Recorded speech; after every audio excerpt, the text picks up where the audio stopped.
Hi guys, and welcome to my series about how to know when to buy organizing products and what kinds to buy or not to buy. This video is the intro to this series, and I am also featuring the Lazy Susan as the first organizing product to cover, so stay tuned. I repeat multiple times in my book to be patient and wait before purchasing organizing products until you get to the 6th of 7 steps to organizing any space. By the way, I have free organizing guides for you on my website. Just go to the link in the description box below. Now go ahead and set aside the organizing products you already do have and keep watching. With the plethora of choices for containers that are out there, it can be hard to know which ones will work best for your spaces. And I know it's tempting to buy cute containers, especially when you find super affordable ones. Or when you start organizing, you begin to feel the relief of purging items you don't need, that in your enthusiasm you may run to the store to purchase products, so you can make your spaces look Pinterest perfect or Instagram worthy. Even I struggle to stop myself from purchasing every organizing product deal in sight. A lot of the time, you don't need them, and also a lot of the time, they are quite crucial for setting up the most functional organized systems for your particular spaces. Here is the most important thing to grasp about this series. You must make sure you know you need these organizing products. Unless those picture-perfect pantries have containers that work perfectly for your diet and lifestyle, you will end up wasting your money. And purchasing a bunch of inexpensive bins can end up being a waste if you just need one high-quality organizing solution, or even vice versa. Be sure to click the red subscribe button and the notification bell right next to it so that you don't miss the upcoming videos in my series on how to use organizers and containers properly, and even in ways that are unconventional so that you can make the best use of them. You will save money and make your spaces function best for you. Let's jump into today's featured organizing product, which is the Lazy Susan. The purpose of a Lazy Susan is to make a variety of items accessible with a simple turn. Instead of rifling through items and moving everything around to find a specific item, the Lazy Susan makes a variety of items easily accessible from the back and corner of a cabinet or surface. A Lazy Susan is not meant to hold multiples of the exact same item.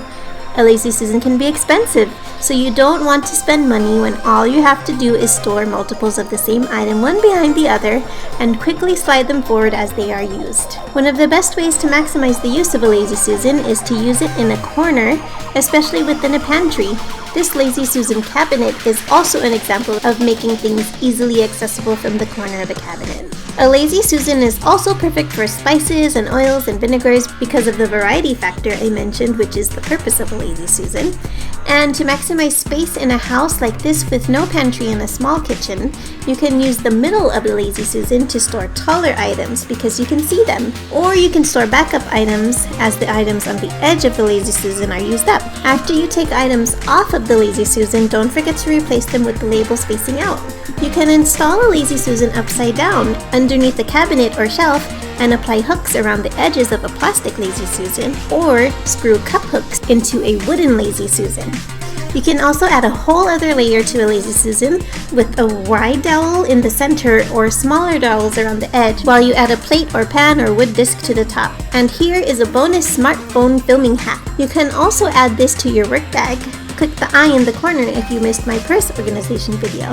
These stools from IKEA can be taken apart and placed in your bag along with a Lazy Susan, allowing you to have a 360-degree recording option. When deciding if you need a Lazy Susan, you can either look at what variety of items you may need a Lazy Susan for, or you can look at your spaces and see what corners may be difficult to reach items from. Group those items together and decide where it makes sense the most to store those items. This cabinet is about 10 inches deep, so a 10-inch Lazy Susan works perfectly here. In my book, I tell you to first put your items away without organizing products. Then, if you feel like your items aren't as easily accessible as you would like, you can go ahead and purchase organizing supplies to suit your spaces. For budget-friendly options, Alejandro Costello created the Double Cake Pan and Marbles DIY Lazy Susan, and you can use that option to make a $3 Lazy Susan. I will link her video below. The Dollar Tree had Lazy Susans at one point, and some were hit or miss for people, so there there was very likely some batches that were not manufactured the best. If they come back to the Dollar Tree, they would be great to try. If they don't function well, you can always exchange them. I happened to get some hits, which I was very happy about. From retailers, prices for a Lazy Susan are similar across the board for stores like the Container Store, Walmart, and Target, and some are priced a little less on Amazon, and I will link options for you on my blog.